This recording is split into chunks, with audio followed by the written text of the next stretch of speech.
Alessia Russo is on a roll, and not to mention second in the WSL Golden Boot race. But how does she make scoring look so routine? It's not luck, it's a system.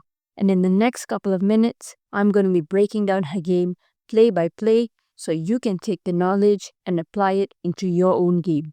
In this first clip, Russo is here in the center between these two center backs.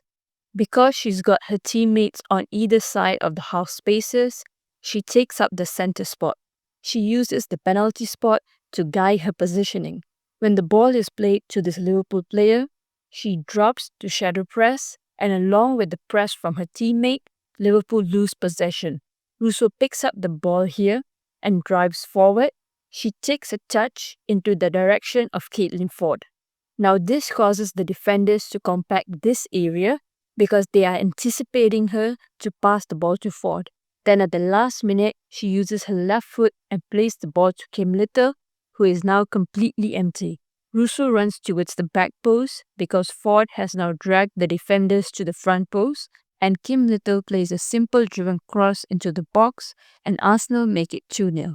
Now whenever playing as a striker, positioning yourself is key. You will constantly be marked, so knowing where to be to give yourself the best chance at goal is important. If you're unsure as to where to position yourself, here's a general rule of thumb. Depending on how wide your team wants to attack, your wingers will either attempt to stay in the half spaces or take up the wing area. Regardless, you as a striker should take up the center zone. If the play is towards the right, however, you will take up the right half space, and the left winger will take up the center zone, and vice versa. Now here Russo has positioned herself in front of the defender. Just as the ball is about to be thrown in, she drops the shoulder to the right to create space to receive it. She moves to meet the ball, and with her first touch, makes a deft touch to play the ball into the path of her teammate, allowing her to take a shot on goal. Now here, her movement does two things. One, by dropping her shoulder before receiving the ball, she was able to create space for herself to receive the ball and therefore play a pass to her teammate. 2. When she moved towards the ball, this caused the defender that was marking her to follow her, and this created space for her teammate to run into and get a shot on goal.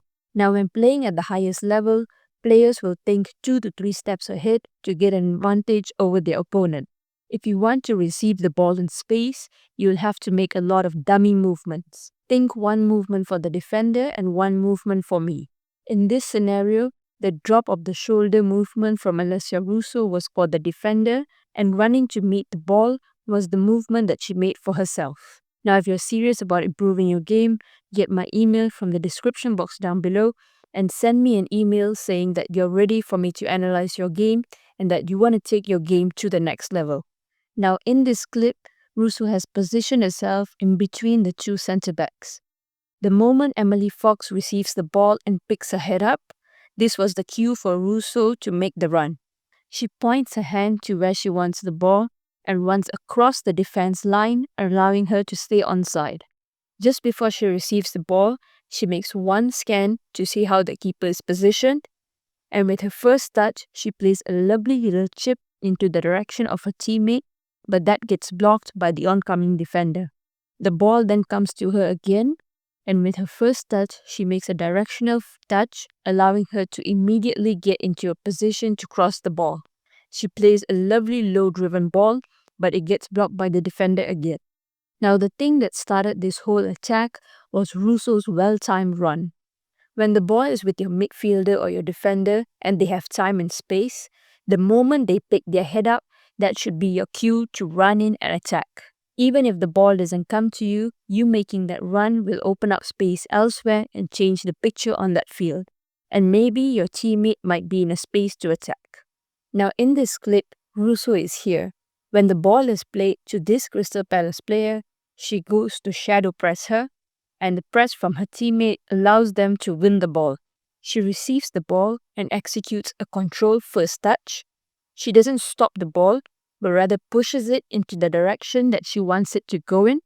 She knows by picking her head up that she can't shoot with her right foot, so she sets it up for her left foot.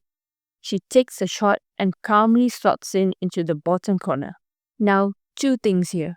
One, as a striker, you need to be comfortable with both feet. In front of goal, you won't have a lot of time to set up for a shot, and sometimes you just have to go for it. If you don't have the confidence to shoot with your weaker foot, that's 50% less goals scored. 2, she aims for the bottom corner. The bottom corner is a high probability goal area because it makes it difficult for the keepers to dive and save the ball.